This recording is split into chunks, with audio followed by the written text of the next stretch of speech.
دستاویز کے بغیر پاکستان میں داخل ہونے والے حامد نہال انصاری کی سزا مکمل۔ حامد نہال انصاری کون تھا؟ بھارتی جاسوس یا عاشق؟ حامد نہال انصاری 2012 میں دستاویز کے بغیر پاکستان میں داخل ہوا تھا، جسے فوجی عدالت نے 3 سال قید کی سزا سنائی تھی۔ جاسوس کے اہل خانہ کا کہنا ہے کہ حامد نہال ایک پاکستانی لڑکی کے عشق میں مبتلا ہو کر پاکستان گیا تھا۔ ترجمان دفتر خارجہ کا کہنا ہے کہ بھارتی جاسوس حامد نہال انصاری کو رہا کر دیا گیا ہے۔ ترجمان کے مطابق نہال انصاری کو سزا مکمل ہونے پر رہا کیا گیا۔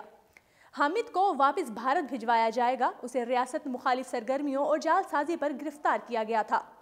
یاد رہے کہ گزشتہ ہفتے پشاور ہائی کورٹ نے بھارتی شہری حامد نہال انصاری کو رہا کرنے کے لیے حکومت کو اقدامات کرنے کا حکم دیا تھا، جس پر وزارت داخلہ نے حامد نہال انصاری کو جنوری 2019 میں بھارت بھیجنے کی یقین دہانی کروائی تھی۔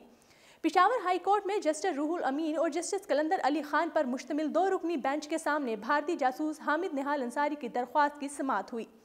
حامد نہال انصاری نے اپنے وکیل کے ذریعے جمع کروائی گئی درخواست میں موقف اختیار کیا ہے کہ وفاقی حکومت رہائی کے لیے کوئی اقدامات نہیں کر رہی۔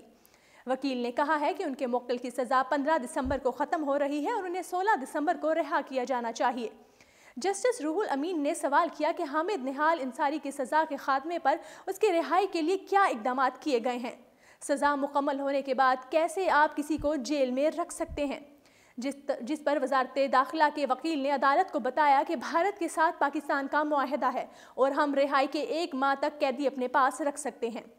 حامد انصاری کو انہیں جیل سے رہائی کے بعد انٹرنمنٹ سینٹر میں رکھا جائے گا اور مقررہ میعاد پوری ہونے پر واگا بارڈر پر بھارتی حکام کے حوالے کر دیا جائے گا، جس پر عدالت نے وزارت داخلہ کو 1 ماہ میں رہائی کا عمل مکمل کرنے کا حکم دیتے ہوئے 14 روز کے اندر اس حوالے سے رپورٹ طلب کر لی ہے۔ واضح رہے کہ بھارتی جاسوس حامد نہال انصاری 2012 میں دستاویز کے بغیر پاکستان آئے، جس پر فوجی عدالت نے دسمبر 2015 میں نہال انصاری کو 3 سال قید کی سزا سنائی تھی۔ حامد نہال انصاری کے حوالے سے ان کے اہل خانہ کا کہنا ہے کہ وہ ایک جاسوس نہیں ہے، بلکہ ایک پاکستانی لڑکی کے عشق میں مبتلا ہو کر پاکستان جانے پر مجبور ہوا تھا۔ حامد نہال انصاری کی انٹرنیٹ پر ایک پاکستانی لڑکی سے دوستی ہوئی تھی، جو پھر بعد میں دوستی محبت میں بدل گئی۔ حامد نہال انصاری اسی لڑکی سے ملاقات کے لیے غیر قانونی طریقے سے پاکستان میں داخل ہوا تھا اور پھر اسے گرفتار کر لیا گیا تھا۔